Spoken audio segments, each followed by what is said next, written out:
അപ്പം നിങ്ങൾ വിചാരിക്കുന്നുണ്ടാവും ഇവൻ എങ്ങോട്ടാണ് ഈ ഫേഷ്യലൊക്കെ ചെയ്തിട്ടുണ്ടല്ലേ. നമ്മുടെ ചേട്ടൻ അങ്ങ് തെക്കുന്നാണ് കല്യാണം കഴിച്ച ഗൈസ്. അപ്പോൾ ഒരു തെക്കൻ കല്യാണ വിശേഷങ്ങളുമായിട്ട് കാണാം.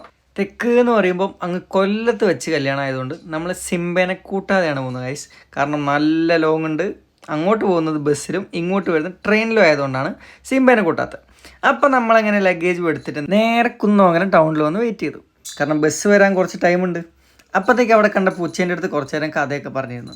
നമ്മുടെ കഥ കേട്ടിട്ടാണോ അറിയില്ല, ആശാൻ പെട്ടെന്ന് കഴിച്ചില്ലായി. അപ്പോഴത്തേക്ക് നമ്മുടെ ബസ് വന്ന് കുറച്ച് നേരം പോയപ്പോഴത്തേക്കും ഒരു ചായ കുടിച്ചിട്ടാവാ ബാക്കിയെന്ന് വിചാരിച്ചു. അങ്ങനെ എല്ലാവരും കൂടി ചായ കുടിക്കാൻ ഇറങ്ങി. ചായ കുടിച്ച് കഴിഞ്ഞപ്പോഴാണ് വണ്ടിയുള്ളവർക്ക് കുറച്ച് ആൽക്കഹോളിക് വെതർ ഉണ്ടെങ്കിൽ മാത്രമേ നമുക്കൊരു എൻജോയ്മെൻറ്റ് ഉണ്ടാവുള്ളൂ പറഞ്ഞത്. അപ്പോൾ നമ്മൾ അടുത്ത ഡെസ്റ്റിനേഷൻ തപ്പി കണ്ടുപിടിച്ചു. ഇത് ഇവിടെ നിന്ന് അവിടം വരെ പോകണം ഗൈസ്. ഇതിന് വേണ്ടി 1 കിലോമീറ്റർ നമ്മൾ നടന്നു. പിന്നെ അത്യാവശ്യമുള്ള സാധനം ആയതുകൊണ്ട് എത്ര ദൂരം നടന്നാലും കുഴപ്പമില്ല എന്നാണ് പറഞ്ഞത്. നമുക്ക് പിന്നെ ആൽക്കഹോൾ ഈസ് ഇഞ്ചൂറിയസ് ടു ഹെൽത്താണ് ഗൈസ്. എന്ത് തന്നെയാണേലും ടച്ചപ്പ് മെയിനാണ്. കേരള സർക്കാരിലേക്കുള്ള ചെറിയൊരു ഇൻവെസ്റ്റ്മെൻറ്റാണ് ദേ ഈ പോണത്. നേരെ ബസ്സിൽ വന്നതിന് ശേഷം കുറേ നേരത്തേക്ക് ഒറ്റ മൈൻഡ്, ഒരേ പൊളിയായിരുന്നു, എല്ലാവരും പൊളി.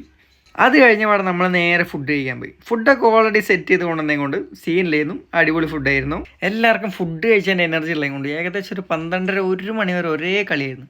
അത് കഴിഞ്ഞപ്പോഴത്തേക്ക് എല്ലാം സൈഡായി. ബാക്കി 4-5 പേരുണ്ടായിരുന്നു. ഞങ്ങൾ വിചാരിച്ചു എന്നാൽ പിന്നെ ലുഡോ കളിക്കാമെന്ന്. എന്നിട്ട് ഞങ്ങളൊരു 2-3 മണി വരെ ഇരുന്ന് ലുഡോ കളിച്ചു. അത് കഴിഞ്ഞ് ഏകദേശം ഒരു 5 മണിയായപ്പോഴത്തേക്കും നമ്മൾ കൊല്ലത്ത് റൂമിലെത്തി.